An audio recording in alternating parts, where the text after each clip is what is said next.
السلام علیکم، welcome back to my channel اسلام کی تعلیمات۔ تو آج میں پھر سے ایک نئی ویڈیو کے ساتھ حاضر ہوا ہوں، تو چلیں آئیں دیکھتے ہیں ہم پوری ویڈیو، اور ویڈیو کو اینڈ تک دیکھیے گا۔ ہمارے نبی پاک صلی اللہ تعالی علیہ وسلم کو اللہ نے اختیار دیا، جتنا رہنا چاہتے ہیں رہ لیں، لیکن موت آپ کے لیے ہے۔ موت سے پاک صرف آپ کا رب ہے، باقی کوئی نہیں۔ 29 صفر 11 ہجری 632 عیسوی آپ کو سر درد عصر کے بعد شروع ہوا۔ آپ ایک جنازے میں تھے، جنت البقیع۔ وہ درد تیز ہو گیا، گھر پہنچتے پہنچتے حضرت عائشہ کی گھر کی باری تھی اور تیز بخار میں تبدیل ہو گئی۔ تو یہ مہینہ 29 کا تھا، 29 دن یہ اور 12 دن اگلے، 13 دن آپ نے بخار اور سر درد میں گزارے، اور اسی بیماری میں جا کے نمازیں پڑھاتے تھے۔ آپ کے جانے میں 5 دن باقی تھے تو آپ کا بخار بہت تیز ہو گیا، تو آپ نے فرمایا کہ مجھے 7 کنوؤں کا پانی لا کر غسل دو۔ تو 7 مشکاں وڈیاں وڈیاں بھر کے لے آندیاں صحابہ نے، الگ الگ کنواں تو حضرت عائشہ کے گھر میں ٹپ نہیں تھا، تو حضرت حفصہ کے گھر سے ٹپ منگوایا گیا۔ آپ تہمت باندھ کے اس میں بیٹھے اور ایک ایک مشک آپ پر ڈالتے گئے تو اس سے پانی سے بخار کا زور ٹوٹ گیا۔ تو آپ نے پٹی باندھی سر درد کی وجہ سے، اور حضرت علی اور فضل بن عباس رضی اللہ عنہما علیہم السلام، ان کے کندھوں پر ہاتھ رکھے ہوئے آپ مسجد میں تشریف لائے۔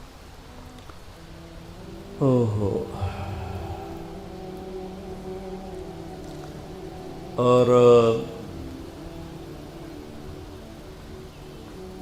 مسجد بھری ہوئی تھی۔ آپ نے ایک چھوٹا سا بیان دیا، وہ آپ کو سنانا چاہتا ہوں۔ آپ نے فرمایا، لوگوں، میں ایک زمانہ تم میں گزار کے جا رہا ہوں۔ میں نے کسی کا حق مارا ہو تو مجھ سے لے لو، کسی پہ زیادتی کی ہو تو بدلہ لے لو، کسی کو تھپڑ مارا ہو، سوٹی ماری ہو، بدلہ لے لو۔ قیامت کے دن میرے اوپر کوئی مقدمہ نہ کر دینا، میں اس دن کی پیشی کو برداشت نہیں کر سکتا۔ جن کے طفیل لوگوں کی پیشیاں معاف ہو جائیں گی، جن کے طفیل حساب شروع ہو، جن کی طفیل کروڑوں اربوں گناہگار ان کو معافی ملے گی، وہ امت کو کیا پیغام دے کے جا رہے ہیں کہ جب میرے ذمے کوئی ہے تو ہون لے لو، اتھے نہ منگیا جی۔ آپ نے اس کو اتنا دہرایا کہ صحابہ رونے لگے۔ آپ نے اتر کے ظہر کی نماز پڑھائی، پھر ممبر پہ آ گئے، پھر اسی بات کو دہرایا، میں نے کسی کا حق مارا ہو، کسی کو تھپڑ مارا ہو، کسی کو سوٹی ماری ہو، کسی پر زیادتی کی ہو، یہ میری جان بھی حاضر ہے، میرا مال بھی حاضر ہے، یہیں فیصلہ کرو میرے ساتھ، آگے نہ اٹھانا۔ ایک آدمی کھڑے ہو گئے، یا رسول اللہ، آپ نے میرے 3 روپے دینے۔ آپ نے فرمایا، ضرور دینے ہوں گے پر مجھے یاد نہیں، ذرا یاد تو کراؤ۔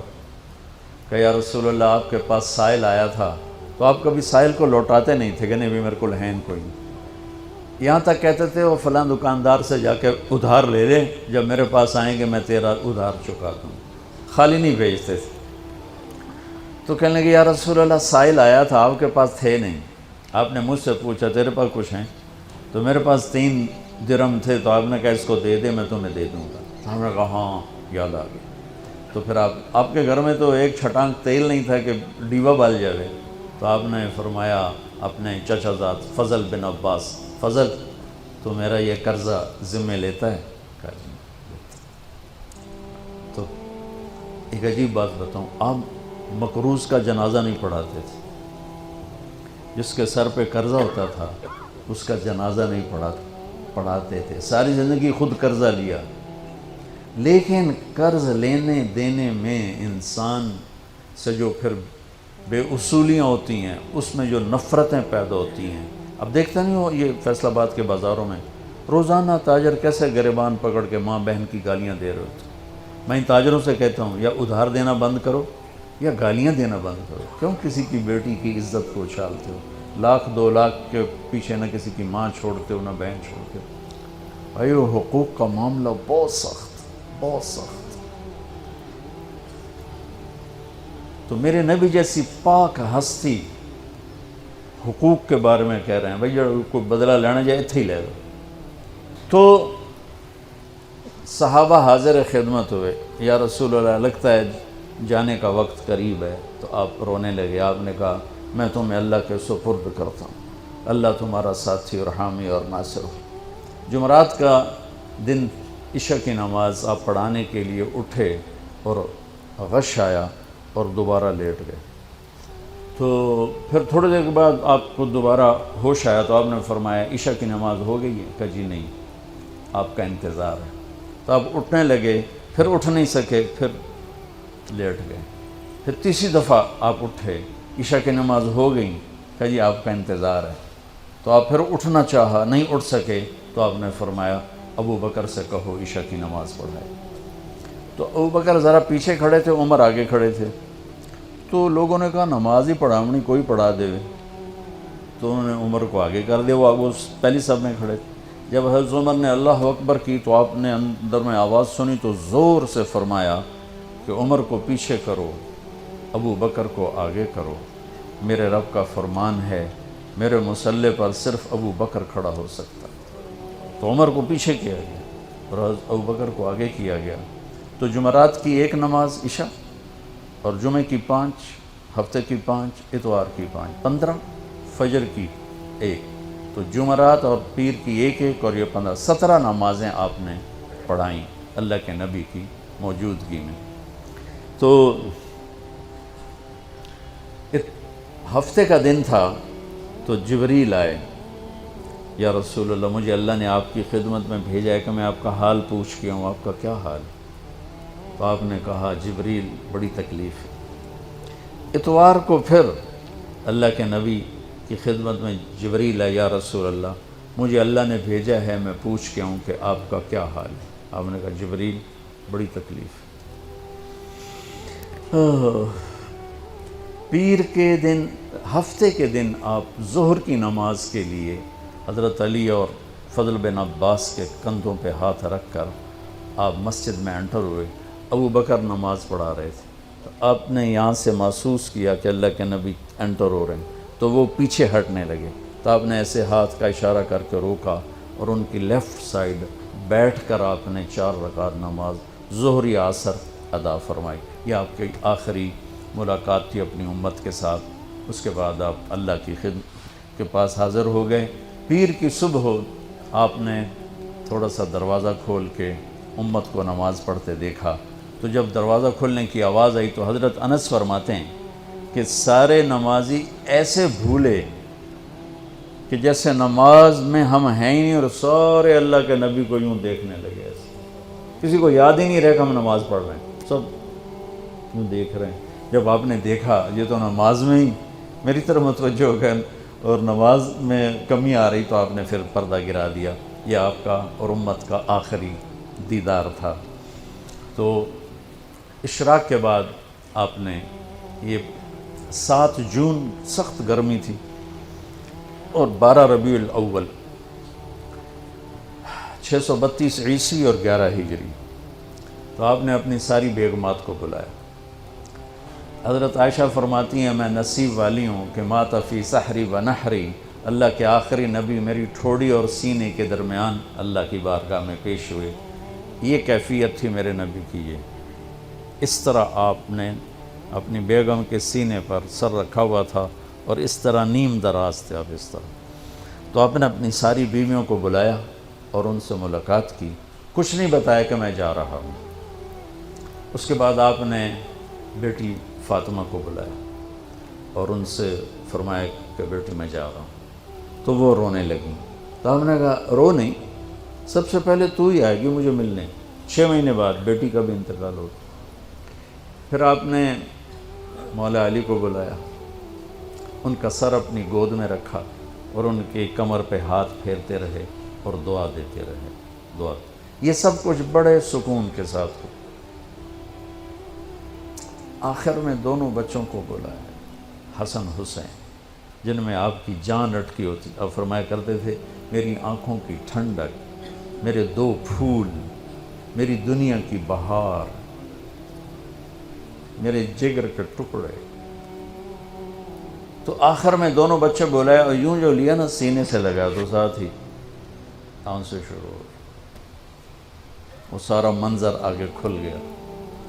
تو بے ساختہ ایک دفعہ آپ نے حضرت ام سلمہ سے فرمایا، ام سلمہ آپ کی بیگمات میں سے، کہ ایک فرشتہ آ رہا ہے جو آج تک کبھی نہیں آیا، پہلی دفعہ آ رہا ہے مجھ سے ملنے، تم دروازے پہ کھڑی ہو جاؤ، کسی کو اندر نہ آنے دینا۔ وہ کھڑی ہو گئیں۔ تھوڑی دیر میں کہیں سے امام حسین آ گئے کھیلتے ہوئے، وہ اندر جانے لگے، انہوں نے روک لیا، روکا تو وہ رونے لگے، روئے تو انہوں نے چھوڑ دیا۔ تھوڑی دیر کے بعد اندر سے زور زور سے رونے کی آواز آئی، اللہ کے نبی کی، تڑپ تڑپ کے رونے کی آواز۔ اندر گئی تو کیا دیکھا کہ آپ نے حسین کو یوں سینے سے لگایا ہوا تھا زور سے، اور یہ آپ کی کیفیت ہے، ہل ہل کے رو رہے، اس طرح پوری باڈی آپ کی غم کی وجہ سے ایسے کانپ رہی، شیورنگ تھی ایسے۔ تو حضرت ام سلمہ نے پوچھا، یا رسول اللہ میرے ماں باپ قربان، کیوں رو رہے ہیں، کیا ہوا؟ کہا یہ فرشتہ میرے پاس کھڑا ہے، مجھے کہہ رہا ہے آپ کو اس سے بہت پیار ہے۔ میں کہہ رہا ہوں ہاں۔ مجھے کہہ رہا ہے آپ کی امت ہی اس کو ذبح کر دے گی، اور مجھے وہ مٹی دکھائی ہے جس میں اس کا خون گرے گا۔ تو وہ ان دونوں کو گلے سے جو لگایا نا، تو بے ساختہ آنسو، پھر ان کو بھی رخصت فرما دی۔ بس ان کے جانے کے تھوڑی دیر بعد جبریل آ کے کھڑے ہو گئے۔ آپ نے فرمایا کیا بات؟ کہنے لگے جی باہر ملک الموت کھڑا ہے، اندر آنے کی اجازت چاہتا۔ آپ نے کہا آ جائے۔ اس نے اندر آ کر کہا السلام علیکہ یا رسول اللہ۔ پھر کہنے لگا یا رسول اللہ آپ پہلی ہستی ہیں جنہیں میں سلام کر رہا ہوں، میں نے کبھی کسی کو سلام نہیں کیا۔ پھر کہنے لگا یا رسول اللہ آپ پہلی ہستی ہیں جن کے بارے میں اللہ نے فرمایا پوچھ کے اندر جائیں، ایویں نہ وڑ جائیں، اجازت ملے تو جانا ورنہ واپس آ جانا۔ یا رسول اللہ آپ پہلی ہستی ہیں اللہ نے فرمایا آنا چاہیں تو لے آنا۔ کیا دربار ہے، کیا مقام ہے۔ موت بھی اجازت منگتی پہ، اور رہنا چاہیں تو چھوڑ کے آ جانا۔ عیش معاشیت میرے محبوب، آپ جتنا زندہ رہنا چاہتے ہیں آپ کو اجازت، تھوڑے واسطے 63 سال کی کوئی قید کوئی نہیں، تھوڑی اپنی مرضی۔ تو آپ نے پوچھا اگر میں تمہیں اجازت دے دوں تو میری جان بھی نکالو گے؟ کہ جی رسول یہ تو اللہ کا امر ہے، میری کیڑی اوقات۔ تو آپ نے جبریل کو دیکھا، اب ذرا میری آنکھوں کو دیکھو، تو آپ نے یوں کیا۔ یہ بھی سوال ہوتا ہے کی صلاح ہے، تو بجائے منہ کے آدمی نہیں پوچھتا ہے، یہاں سے سوال کرتا، آنکھیں بھی بہت کچھ کہہ دیتی ہیں، بہت کچھ سنا دیتی ہیں۔ تو آپ نے یوں کیا، تو وہ سمجھ گئے کہ اللہ کے نبی کہہ رہے ہیں تیری کی صلاح ہے۔ تو انہوں نے عرض کہ ان ربک الیک لمشتاق۔ یا رسول اللہ آپ کی ملاقات کے شوق میں بیٹھے، بڑے شوق میں ہیں اللہ آپ کی ملاقات۔ بھائیو مانگا کرو یا اللہ وہ موت دے کہ تو ہماری ملاقات کے شوق میں ہمیں مردود نہ کر دے، بلکہ ہمارے لیے اپنی رضا کے دروازے کھول دے۔ اب سنو ایک بات، آپ نے فرمایا جبریل واپس جاؤ، اللہ سے پوچھ کے آؤ میرے بعد میری امت کے ساتھ کیا کریں۔ حسن حسین کو دیکھ لیا ہے کیا ہونے والا ہے، ان کے لیے کچھ بھی نہیں مانگا، ان کو قربانی بنا دیا، اپنی اولاد کو قربانی بنا دیا، ان کو ذبح ہونے کے لیے چھوڑ دیا۔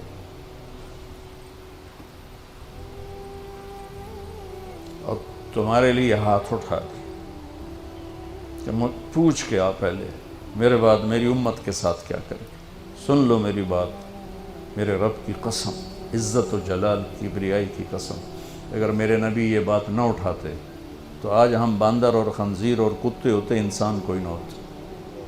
ایک مچھی کھادی آئی موسیٰ علیہ السلام دی قوم تے اللہ باندر بنا چھڑے سے، کونو قردتن خاسئین، قرآن، بندر بن جاؤ ذلیل و خوار ہو کر۔ اور پابندی کیا تھی؟ ہفتے نو مچھی نہ کھاؤ، سود کے کاروبار کرنا، سودی قرضے دینا، ماں باپ کی نافرمانی کرنا، شراب کے اڈے چلانا، زنا کے اڈے چلانا، جھوٹے مقدمے کرانا، جھوٹی گواہیاں دینا، ناجائز قتل کرنا، یہ وہ گناہ ہیں کہ ہم کب کے کتے بلے بن چکے ہوتے۔ یہ تو اس کملی والے کو دعا دو جو اولاد کو چھوڑ دیا تقدیر پر اور تمہارے لیے جولی پھیلا دی۔ کیا کرو گے میری امت کے ساتھ؟ جبریل واپس آئے، پیغام لائے، یا رسول اللہ، اللہ فرما رہے ہیں ہم آپ کی امت کو تنہا نہیں چھوڑیں گے۔ آپ نے کہا الآن قرۃ عینی، واہ یا رسول اللہ، قربان جائے۔ آپ نے کہا اب میری آنکھیں ٹھنڈی، اللہم الرفیق الاعلی، یا اللہ ہوں بلا، میں آمن تیار۔ وہ جو چند لمحے تھے اس میں پھر آپ نے امت کو وصیت فرمائی، الصلاۃ، میری امت نماز نہ چھوڑنا۔ 90% لوگ نماز چھوڑ گئے۔ وما ملکت ایمانکم، اپنے نوکر، ملازم، غریب، ان پہ ترس کھانا، فرعون نہ بننا۔ حقوق اللہ، حقوق العباد، حقوق اللہ میں نماز سب سے اعلیٰ، حقوق العباد میں غریب سب سے اعلیٰ، تو ان کو سمیٹ کر پورا دین بتا دیا، الصلاۃ، میری امت نماز نہ چھوڑے، وما ملکت ایمانکم، اپنے نوکر چاکر، نوکرانیاں، غریب لوگ، ان پہ رحم کرنا۔ انہی دو باتوں کو اب دہرا رہے تھے۔ پھر آواز کمزور ہوئی تو کہا الصلاۃ، الصلاۃ، الصلاۃ، نماز، نماز۔ پھر آخری لفظ سے اللہم الرفیق الاعلی، مولا تیرا ساتھ چاہتا، اور اللہ کا امر پورا ہو گیا۔